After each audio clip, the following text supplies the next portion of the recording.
هادي له أشهد أن لا إله إلا الله وحده لا شريك له وأشهد أن محمدا عبده ورسوله لا نبي ولا رسول بعده أما بعد. Hadirin afani Allah wa iyyakum ajma'in. Lanjutan kajian kita malam ini, bab ma jaa fi man halafa ala sil'atin kadhibah.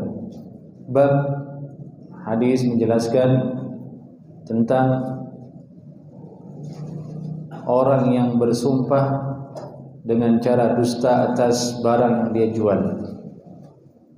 Ini adalah lanjutan dari bahasan Kitabul Buyu' dalam Sunan At-Tirmidzi, dan bab ini adalah sebagai salah satu bentuk cara jual beli yang harus dihindari oleh tujar agar dia tidak masuk ke dalam ancaman hadis sebelumnya, at-tujar humul fujjar. Pedagang itu adalah orang-orang fajir dan dibangkitkan sebagai orang yang fajir di hari akhirat. Hadisnya berbunyi, qala haddatsana Mahmud bin Ghailan qala haddatsana Abu Dawud qala anba'ana Syu'bah qala akhbarani Ali bin Mudrik qala sami'tu Aba Zur'ah bin Amr bin Jarir yuhaddithu an Kharashah bin al-Harri an Abi Dharr an an-Nabi sallallahu alaihi wasallam qala ثلاثة لا ينظر الله إليهم يوم القيامة ولا يزكيهم ولهم عذاب أليم قلنا من هم يا رسول الله فقد خابوا وخسروا فقال المنان والمسبل إزاره والمنفق سلعته بالحلف كاذبة atau والمنفق سلعته بالحلف كاذبة.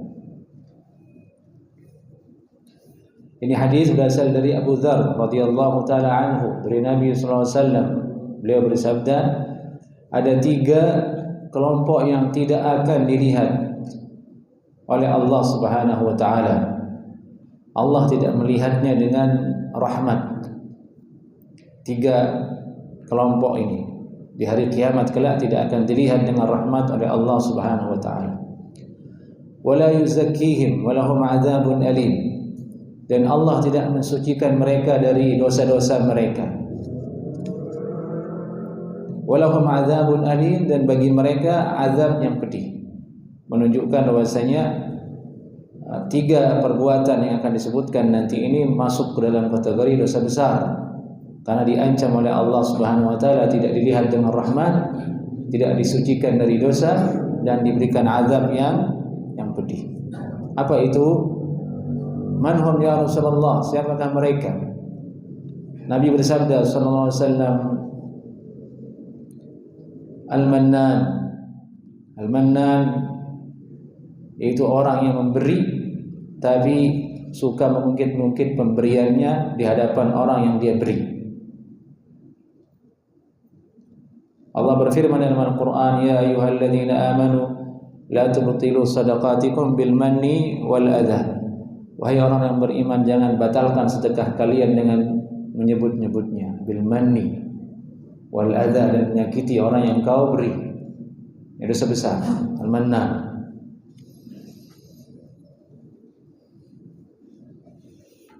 Dari itu, ucapan yang baik lebih bagus daripada sedekah, disertai dengan menyakiti orang yang diberi. Allah berfirman, qaulun ma'rufun khairun min shadaqatin yatba'uha adza. Ucapan yang ma'ruf, ucapan yang baik lebih bagus daripada sedekah, daripada mengeluarkan harta, memberikan ke orang lain harta tersebut sedekah. Tapi sedekah itu apa? Yatba'uha adza, diiringi dengan menyakiti orang yang diberi. Tidak ada harganya pemberian itu kalau diikuti dengan minnah, mannan ini menyakiti orang lain, orang yang diberi. Maka waspada, bila khususnya suami, kalau sudah memberi sesuatu kepada istri, jangan diungkit-ungkit lagi. Antum marah nanti antum ungkit lagi. Dulu saya beri kamu, jangan.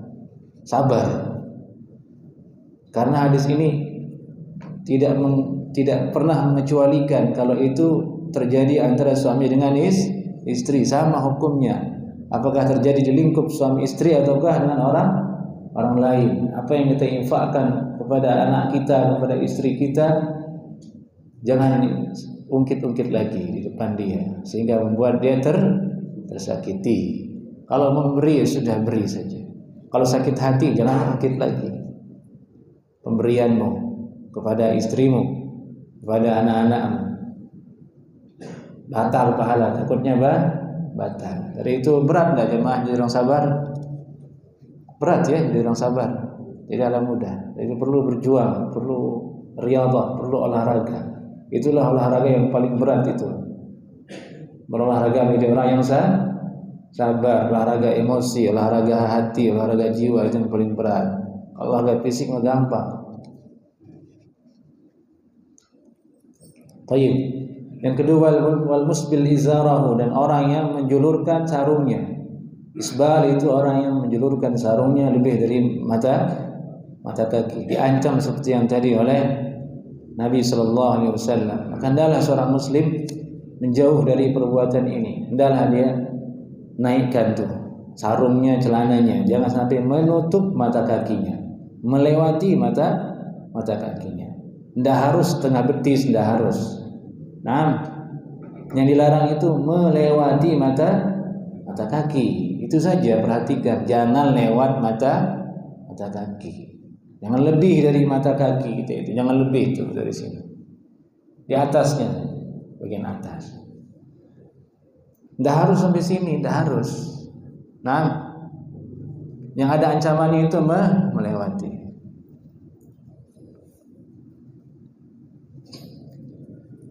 Kemudian wal munfiq sil'atahu bil halifi kadhiba. Ada yang memberikan ejaan bitasydid wa takhfif. Munfiq wal munaffiq. Ada bacaannya munfiq, ada yang munaffiq. Itu artinya al-muruj. Ini menjual dagangan, memasukkan dagangannya, melariskan dagangannya bil halif, dengan cara bersumpah yang palsu. Ini kaitannya hadis ini dengan bab jual beli tadi yang ada di judul babnya. Ini adalah perbuatan yang haram. Yani dia berjual beli namun disertai dengan sumpah, demi Allah barang saya begini, tapi dia berdusta. Tujuannya supaya barangnya laris, supaya barangnya terjual. Maka ini adalah cara-cara tijarah yang pelakunya disebut dengan fujjar oleh Nabi sallallahu alaihi wasallam, yang wajib kita hindari. Maka masuk ke dalamnya kemudian orang-orang yang mengiklankan barang dagangannya dengan cara dusta meskipun tidak dengan bersumpah. Kalau ini lebih berat keadaannya, dia sudah berdusta ditambah lagi dengan bersumpah bawa nama Allah Subhanahu wa taala. Maka orang yang berdusta pun sama, meskipun tidak bersumpah, sama-sama tercela. Dia buat iklan begini, tapi ternyata barangnya tidak sesuai. Oleh karena itu waspada para penjual sapi di menjelang hari kurban ini. Jangan jual sapi Anda ya dengan air. Dari itu Syekh Shalih Utsaimin beliau berpendapat tidak boleh menjual sapi dalam bentuk di kilo, sekian kilo, karena membuka celah untuk kecurangan. Tidak tahu apa yang di kilo, dagingnya kah ataukah airnya yang di kilo, tidak tahu. Ini pendapat Syekh Shalih Utsaimin. Ulama yang lain membolehkan menjual beli sapi dengan cara di kilo, dengan hitungan kilo. Memang ini perkara baru, di zaman dulu tidak ada. Di zaman kakek antum dulu ada enggak yang jual sapi di kilo? Tidak ada kan? Adanya sekarang sapi ya sapi, ini 1 ekor sekian harganya. nggak di kilo. Sekarang di kilo. Entah dapat dari mana itu, di kilo, sekian kilo.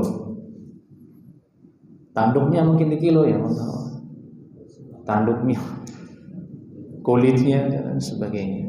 Nah, Syekh Shalih Utsaimin berpendapat, beliau memandang tidak boleh dijual dengan cara di kilo, melihat adanya tipu daya di dalamnya. Wallahu a'lam. Baik.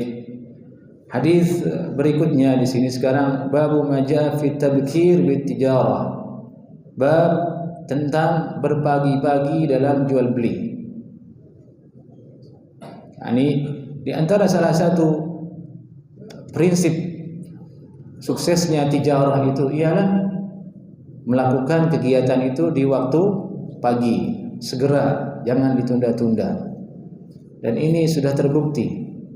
Kalau penjual itu suka telat membuka dagangannya, pembeli pun tidak mau lagi beli ke sana, dia lama bukanya gitu. Pindah yang sudah buka. Tidak mau.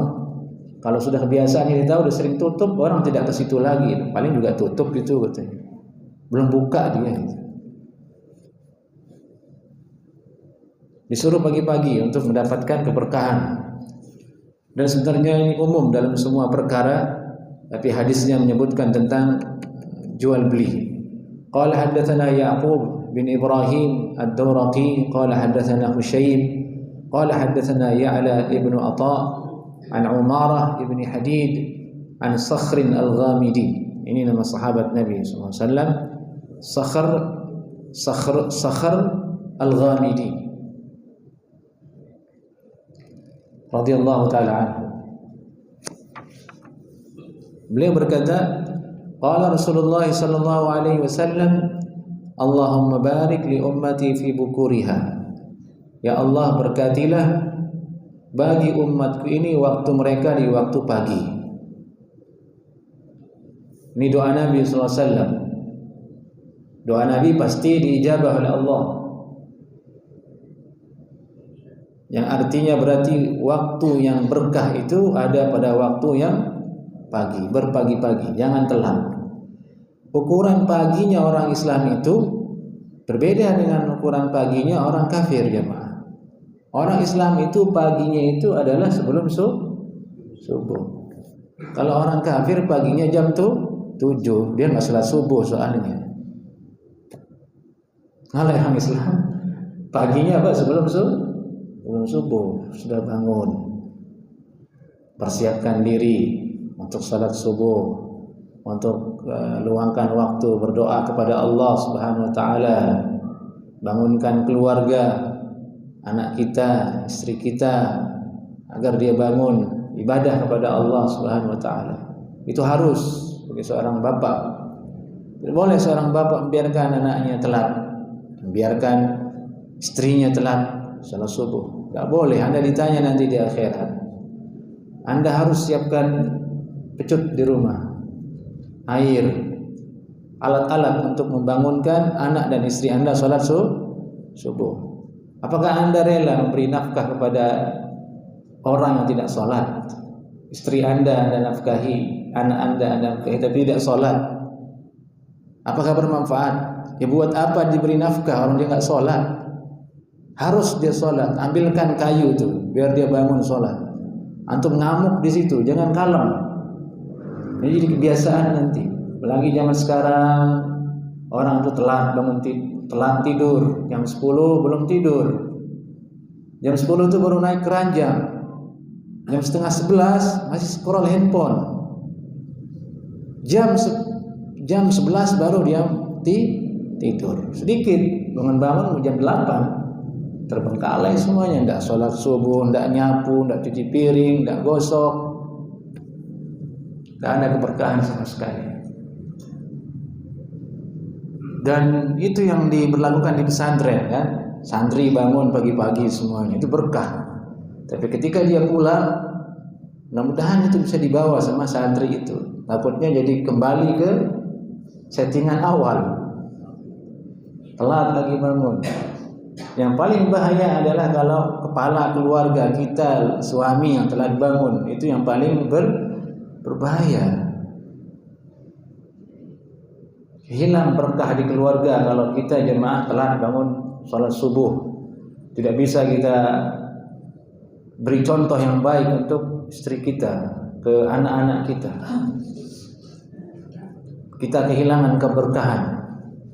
Baik, ini tentang ukuran paginya orang muslim dengan orang yang tidak Islam.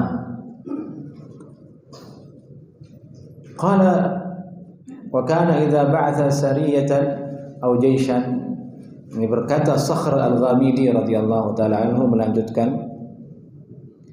Nabi dulu sallallahu alaihi wasallam apabila mengutus tentara, sariyah dan jaish itu berbeda. Kesamaannya adalah sama-sama tentara, prajurit, mujahid fisabilillah yang dipersiapkan oleh Nabi sallallahu alaihi wasallam untuk membela agamanya. Kalau sariyah itu lebih sedikit jumlahnya dibandingkan dengan jaish. Ya sekitar 100 atau 200 itu sariyah namanya. Kalau jaish lebih dari angka itu. Nah, Nabi SAW kalau mengutus tentara, prajurit untuk suatu tugas, ba'athahum awalan nahar. Nabi SAW pasti mengutus mereka di awal hari, di waktu pagi. Menunjukkan konsistensi doa Nabi SAW dengan amalan. Nabi berdoa, ya Allah berkati keberkahan umatku di waktu pagi, dan Nabi mengamalkan itu. Dan hendaknya kita bisa mengamalkan hal itu. Selalu kita di waktu pagi bersemangat untuk melaksanakan hal yang positif. Wa kana Sakhr rajulan tajiran. Dan dikatakan di sini bahwa Sakhr Al-Ghamidi, sahabat Nabi, adalah seorang tajir, seorang pedagang. Wa kana idza ba'atha tijaratan, dan apabila beliau mengutus dagangannya, ba'athahum awalan nahar. Dia pun mengutusnya di waktu pagi. Dia contoh Nabi sallallahu alaihi wasallam. Fa athra wa kathura maluhu. Akhirnya banyaklah kemudian berkembanglah jual belinya dan banyaklah hartanya.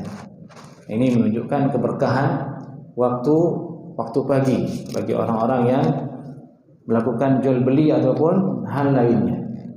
Dalam riwayat lainnya disebutkan, riwayat Aisyah, bakiru al-ghuduwa fi talabir rizq fa innal ghuduwa barakatun wa najah. Nabi SAW bersabda, berpagi-pagilah kalian dalam mencari rezeki. Sungguhnya berpagi-pagi mencari rezeki itu keberkahan dan kesuksesan. Keberkahan dan kesuksesan. Dalam satu riwayat disebutkan, yakni dalam riwayat Imam Ahmad dan Al-Baihaqi, naumus subhati yamna'ur rizqa. Tidur di waktu subuh itu menghalangi rezeki. Menghalangi rezeki. Tidur di waktu subuh, di waktu pagi menghalangi rezeki. Rezeki itu luas, termasuk jual beli, termasuk ilmu, termasuk kesehatan, semuanya. Kita rugi kalau bermalas-malas di waktu pagi. Apalagi kaum perempuan, wajib bagi seorang bapak untuk membangunkan anak gadisnya supaya tidak malas di waktu pagi. Dia harus ikut bantu ibunya, dia harus ikut bantu bapaknya di dapur, mengurus rumahnya dan lain sebagainya. Ini kami sebutkan karena zaman sekarang berubah. Anak-anak milenial yang lahir tahun 2000-an ke atas, ya antum lebih tahu, sudah berubah. Kalau dulu anak gadis, anak perempuan pagi-pagi itu dibantu orang tuanya di dapur, nyuci semuanya. Kalau sekarang masih tidur barangkali. Orang tuanya sibuk di luar nyapu, dia masih tidur, sepegang handphone. Ini pola asuh yang keliru. Kalau kita diamkan berbahaya untuk dia kelak ketika dia menjadi dewasa. Bukan bahaya untuk kita orang tua, tidak. Untuk dia sebagai seorang manusia yang akan melanjutkan hidupnya ke depan. Melanjutkan hidupnya ke depan. Masyaallah ta'ala afiyah. Dalam satu riwayat disebutkan,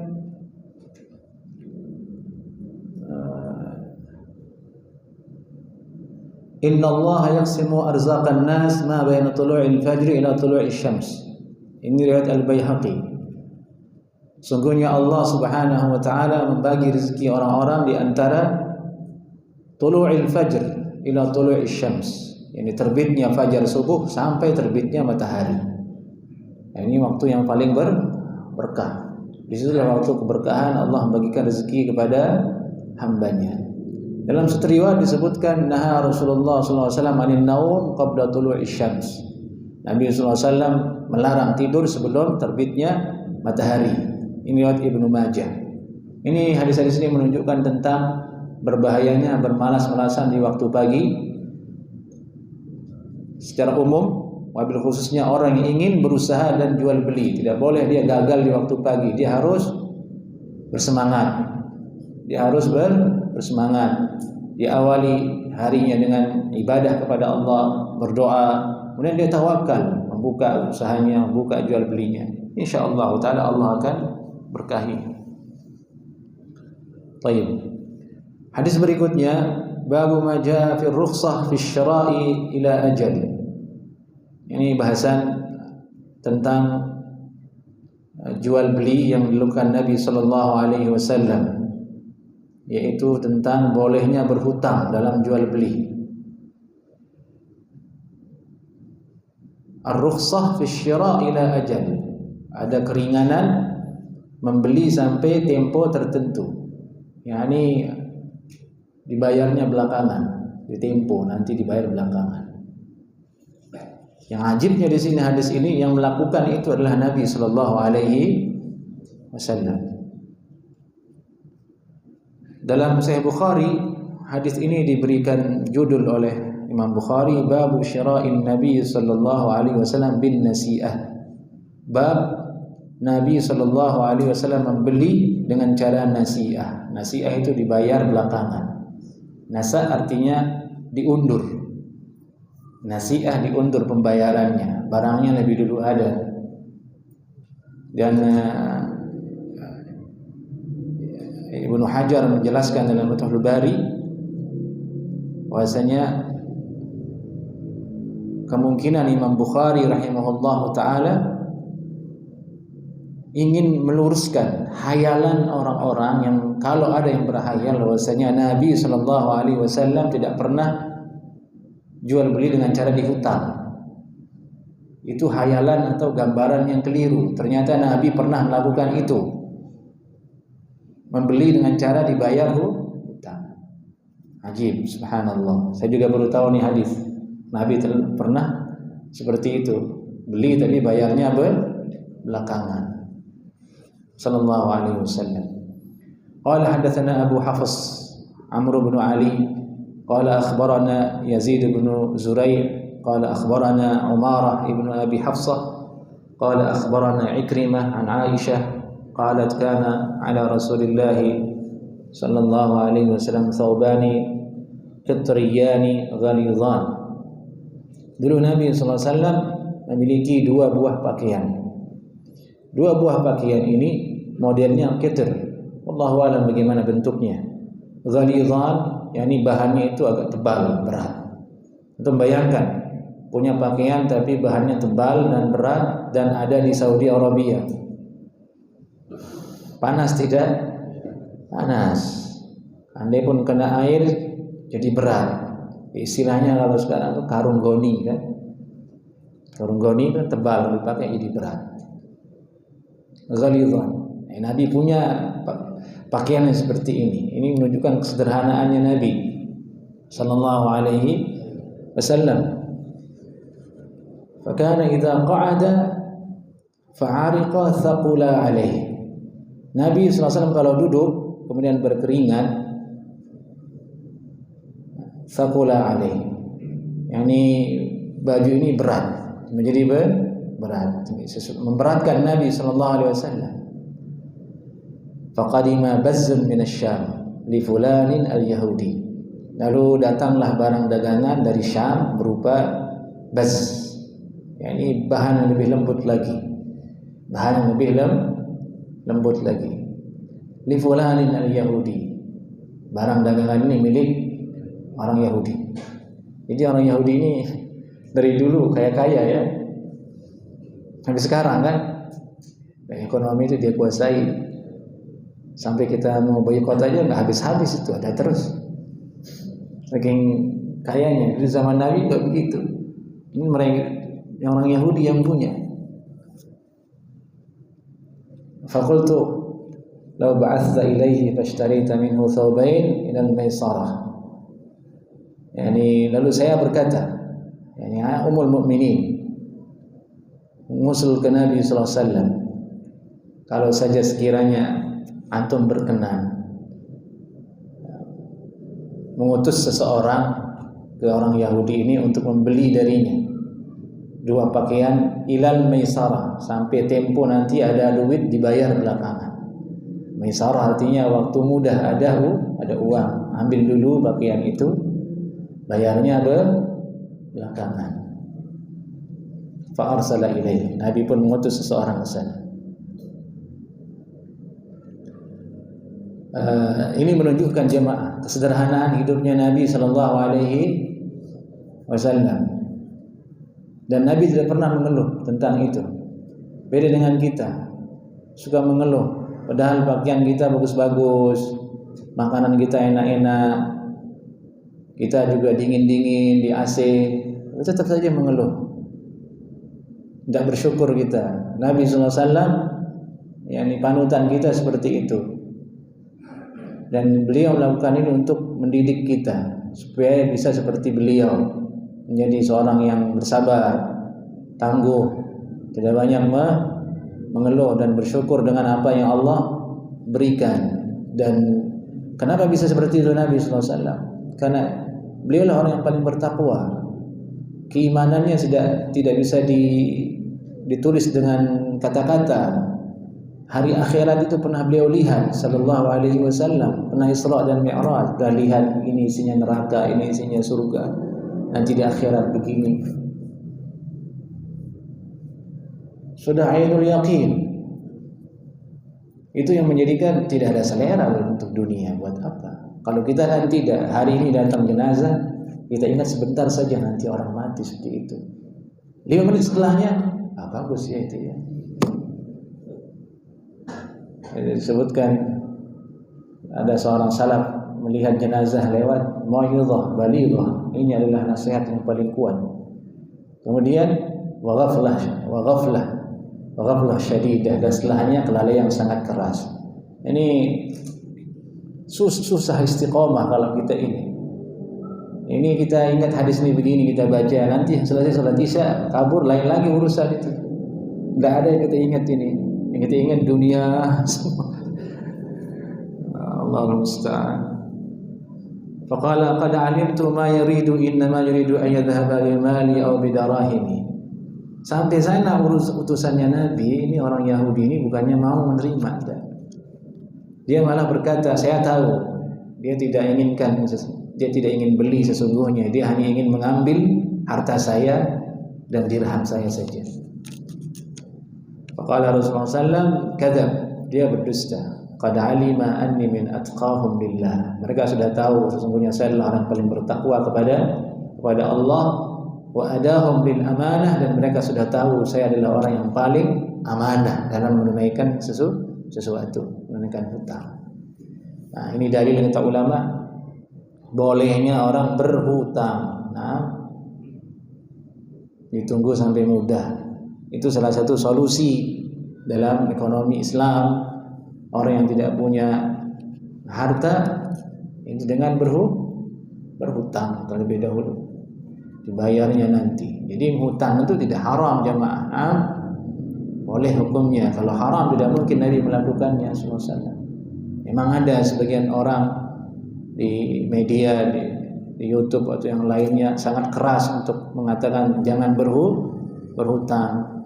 Itu bagus tujuannya supaya tidak bermudah-mudah berhutang. Tapi asal hukumnya boleh. Asal hukumnya boleh kalau kita mampu.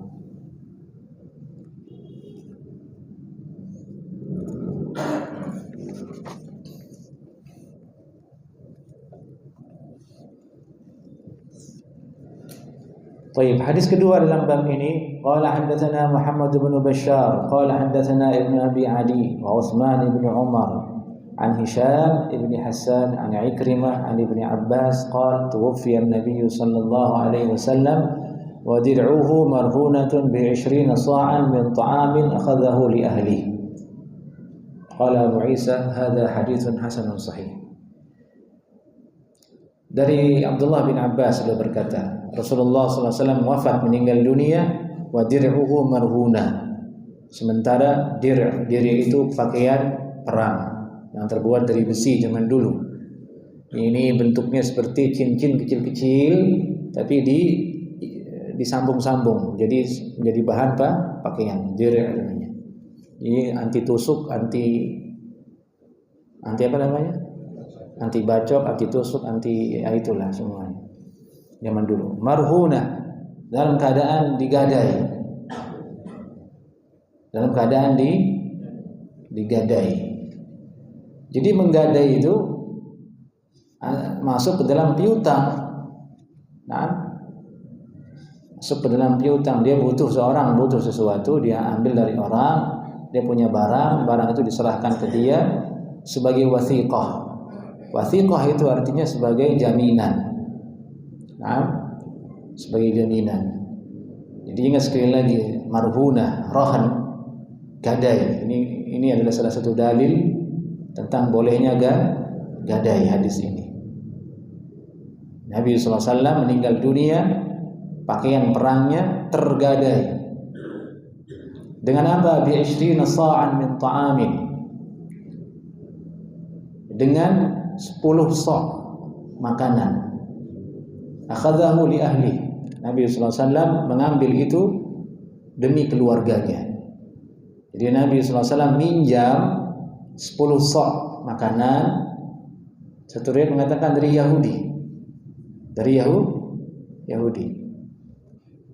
Diambil sama Nabi, ngambil dari orang Yahudi makanan tersebut, jumlahnya 10 sa' dalam riwayat ini, untuk kebutuhan keluarga.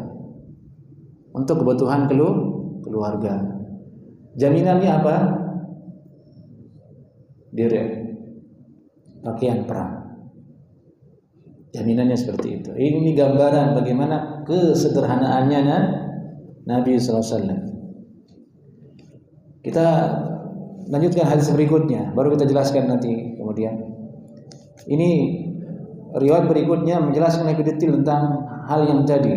Qala haddatsana Muhammad bin Bashar, qala haddatsana Ibnu Abi Adi an Hisham ad-Dustuwai an Qatadah an Anas al-hadits. Qala qala Muhammad Imam Bukhari wa qala haddatsana Mu'adz bin Hisham qala haddatsana Abi an Qatadah an Anas qala masyaitu ila Nabi sallallahu alaihi wasallam. Ini riwayat dari Anas. Beliau berkata, Anas bin Malik, saya pergi berjalan menuju Nabi sallallahu alaihi wasallam bi khubzi sya'irin wa ihalatin sakhinah.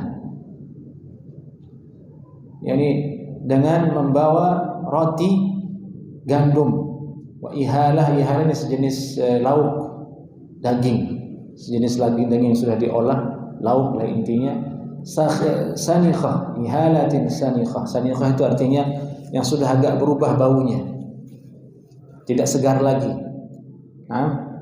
tidak fresh.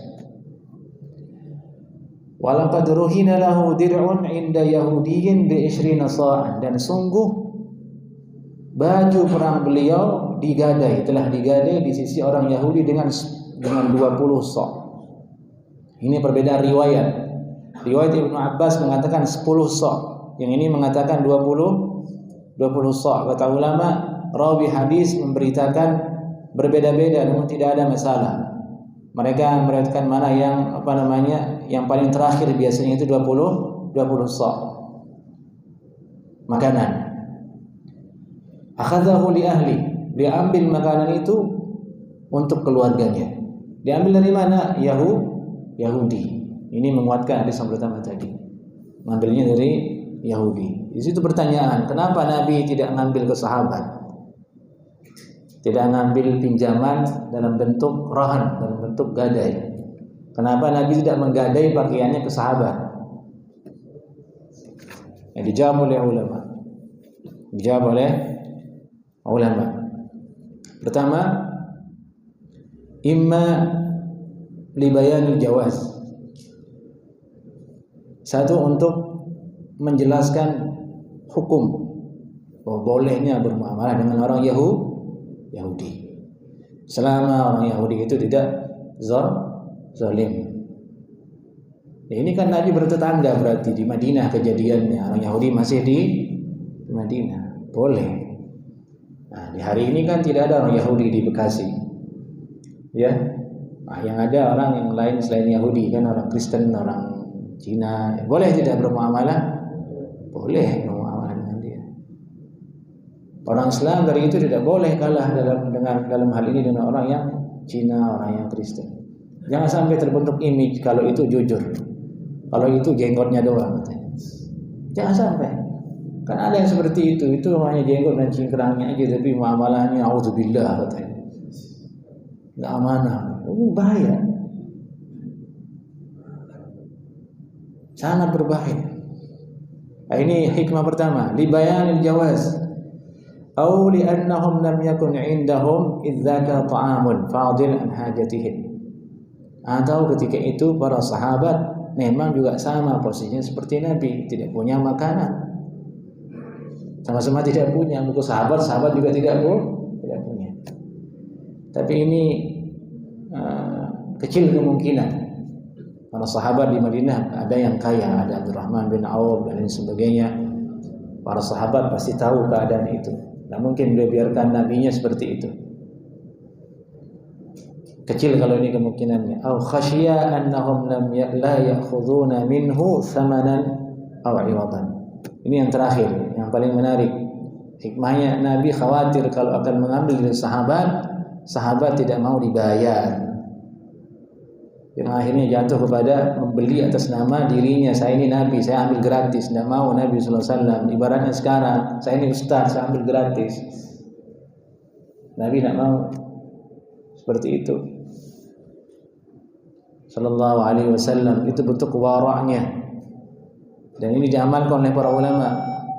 Ada ulama seperti Imam Ahmad dan lainnya. Kalau pergi ke pasar, tidak mau beliau. Dikasih tidak mau. Saya nggak mau membeli sesuatu dengan agama saya. Saya punya uang, saya mau beli. Jangan karena saya Imam Ahmad kemudian kamu beri, jangan. Tidak mau Nabi sallallahu alaihi wasallam. Imam Ahmad tidak mau, ulama salaf tidak mau. Dan Nabi sallallahu alaihi wasallam panutannya. Jadi itu Nabi pergi ke Yahudi normal muamalahnya, kan nggak dikenal, nggak beriman kepada dia. Muamalahnya normal atau tidak? Normal. Ini hikmahnya kata ulama.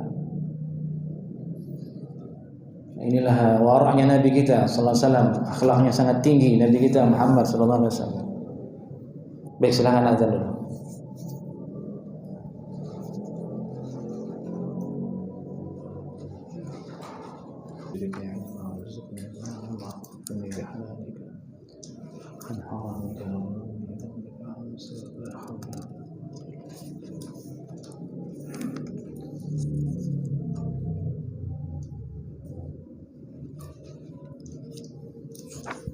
Baik.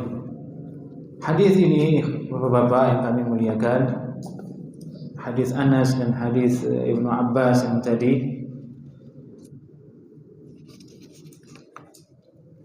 adalah dalil yang digunakan oleh ulama atas bolehnya gadai menggadai.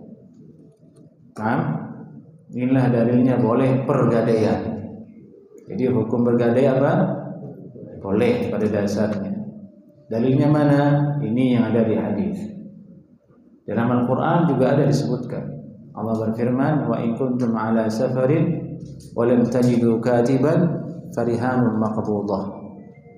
Dan jika kalian berada di dalam keadaan safar, kemudian tidak menemukan tukang catat hutang, farihanun maqbudah, maka berhutanglah kalian dengan jalan rahan yang dipegang. Ya, ini ada tausil, ada jaminan yang kamu bawa dan pegang. Kalau tidak ada yang mencatat hutangmu sebagai jaminan, Ketika kamu seperti waktu normal dalam keadaan safar, maka bisa beralih ke dalam rahan, yaitu berupa barang yang digadaikan, yang dijadikan sebagai jaminan. Ini onta saya, ini kuda saya, bawa, saya butuh uang itu, nanti saya kembalikan. Ini asal-usulnya dalam Al-Quran, dalam hadis ini, dan ijma' ulama membolehkannya. Boleh hukumnya gadai. Gadai itu sendiri kemudian oleh para ulama didudukkan secara ilmu fikih supaya mudah untuk diketahui. Kan kalau berupa ayat, berupa hadis susah. Tidak semua orang bisa menyimpulkan hukum. Yang menyimpulkan hukum, membulatkan yang menjadi suatu rumusan konsep yang mudah itu para ulama. Dan itu ada dalam kitab fikih namanya Kitabur Rahan, kitab bahasan ar-rahan, gadai menggadai. Mereka mengatakan apa? Rahan secara istilah tawthiqatu dainin bi'ainin yustawfa minha aw min thamaniha in ta'azzara al-wafa.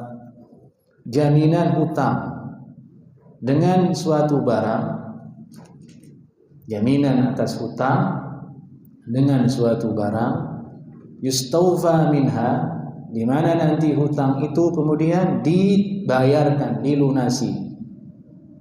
Dari mana dilunasinya? Dari mana asal pelunasannya? Dari barang jaminan tadi yang digadaikan. Aw min thamaniha, atau dari harga barang yang dijadikan jaminan tersebut. In ta'azzara al-wafa, kalau dia tidak mampu membayar. Jadi dari definisi ini kita mengetahui fungsi barang gadaian itu adalah sebagai apa?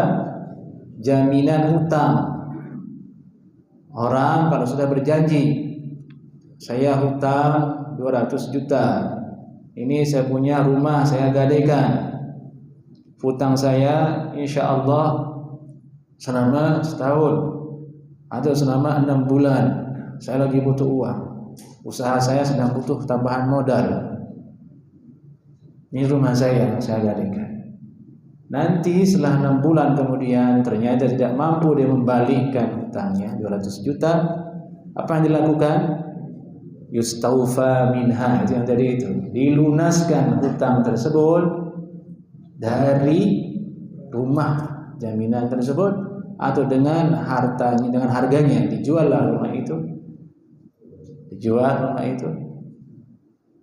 dikembalikan sisanya. Misalnya rumahnya berhasil terjual 500 juta, 300 juta dikembalikan kepada pemiliknya, 200 juta untuk kita yang punya uang tadi pemberi hutang. Jelas jamaah? Itu namanya rahan. Kapan terjadi? In ta'azzara al-wafa, kalau dia tidak mampu untuk membayar. Baik. Kemudian bahasannya meluas dalam bab ini.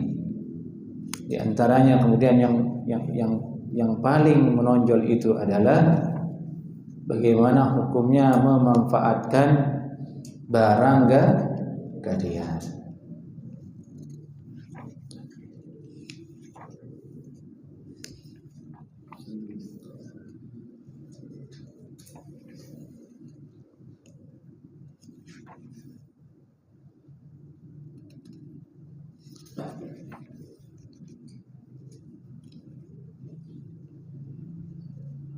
Ulama mengatakan la yajuzu intifa'ul murtahin, tidak boleh orang yang memiliki hutang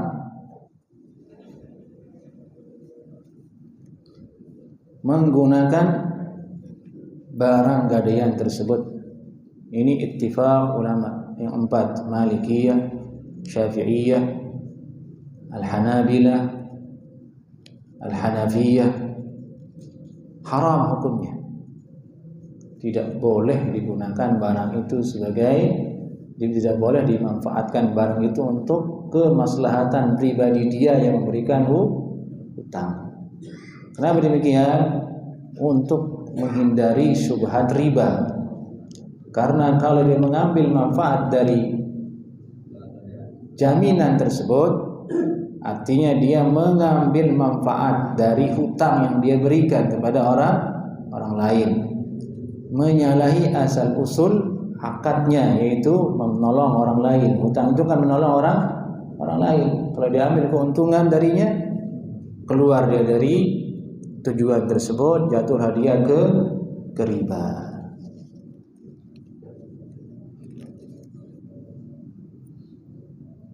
Dan ini yang banyak terjadi. Seperti misalnya sawah digadai. Siapa yang kerjakan sawahnya kemudian?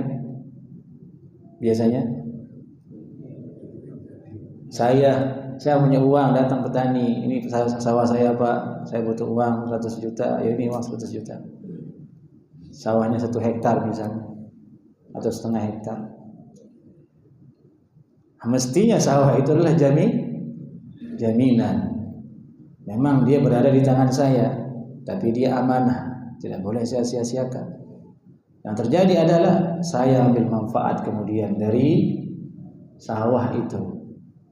Saya tanami dia 100 juta bagi petani kan lama kadang. 2 tahun, 3 tahun, tidak balik-balik gitu. Selama itulah saya nikmati sawah itu. Dan uang saya 100 juta utuh di dia. Terjamin di orang tersebut. Nanti balik utuh ke saya kan uang 100 juta itu. Dari situlah diharamkan dalam syariat. Karena ujung-ujungnya yang paling tertindas adalah siapa? Orang yang menggadai ini. Barangnya dipakai, dia juga harus mengembalikan uang utuh 100 juta. Karena orang yang meminjamkan uang itu, kata ulama, dia punya manfaat asas manfaatnya ada. Dasar manfaatnya itu ada, yaitu uang yang diberikan kepada orang lain itu terjaga, tidak habis. Yang kalau seandainya ditaruh di rumah, habis dipakai belanja sama anaknya, sama istrinya, sama kebutuhan yang lain yang dia tidak sabar, diambil. Tapi kalau dipinjamkan ke orang, ini saya kasih antum pinjam 10 juta, aman 10 juta itu. Balik lagi nanti kalau dikembalikan sama orangnya. Ini manfaat atau tidak? Manfaat kata ulama. Tapi manfaat yang dihalalkan, yang tidak mungkin terpisah dari hutang piutang.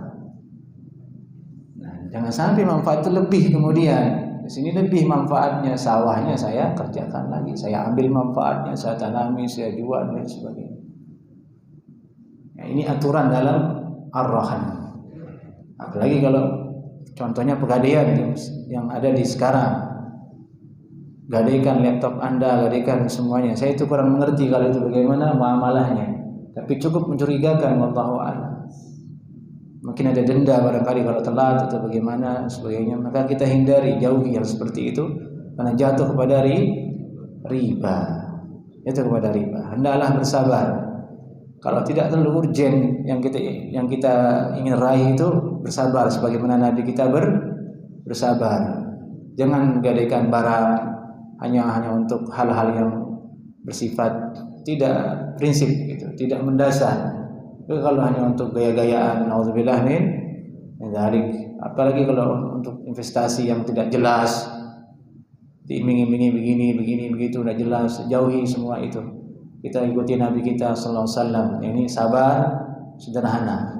Sabar sederhana. Itulah kunci bahagia kita hidup jemaah. Itu kunci bahagia kita hidup. Baik, sesungguhnya bab rohan ini sangat panjang. Kalau kita akan bahas detailnya, ini nanti tidak jadi kita lanjut hadis. Itu secara ininya saja dulu, secara intinya saja. Rohan itu seperti itu.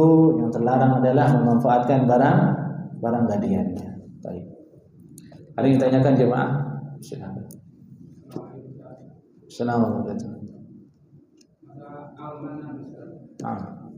Banyak masyarakat kita ini tidak tahu perihal apa yang disampaikan kita ini. Seperti yang contohnya, orang tua misalnya orang lain karena sudah punya anak, pendidikannya sangat tinggi. Kemudian orang lain itu menceritakan ke orang lain bahwa seperti ini. Apakah itu termasuk amanah?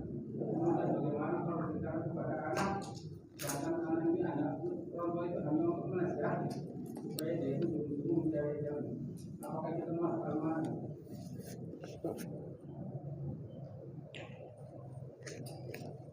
Kalau diceritakan ke orang lain, saya rugi begini untuk dia, sekarang dia begini itu, sampai ke telinganya anak itu atau orang tersebut mannan namanya.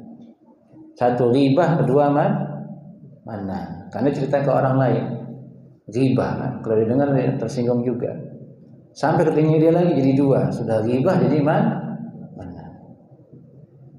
Tapi kalau dalam rangka menasihati, mendidik supaya anak itu sadar, Allahu a'lam, kemungkinan ada rukhsah di situ, tapi dengan bahasa yang baik, bukan untuk menjatuhkan mental dia. Ini dengan bahasa yang baik, bukan bahasa yang menyakiti. Maksudnya, wahai anakku, sesungguhnya biaya untuk pendidikanmu ini tidaklah mudah, wahai anakku. Bapak harus bekerja, harus begini. Jadi kamu rajin belajar, nak ya. Nah, mungkin dengan perkataan yang begitu tidak masuk kepada mannan insyaallah taala. Kecuali kalau berkata, sia-sia saya baik kamu ini begini. Khawatir mannan, jatuh ke mannan. Kadang kan kita orang tua kan ininya orang Indonesia barangkali ya. Kalau orang Arab itu beda. Kalau orang Arab itu kalau udah memberi dia jarang nyebut-nyebut. Yaudah diam aja dia. Udah ngasih ya sudah diam. Enggak diungkit-ungkit lagi. Mustahil diungkit lagi.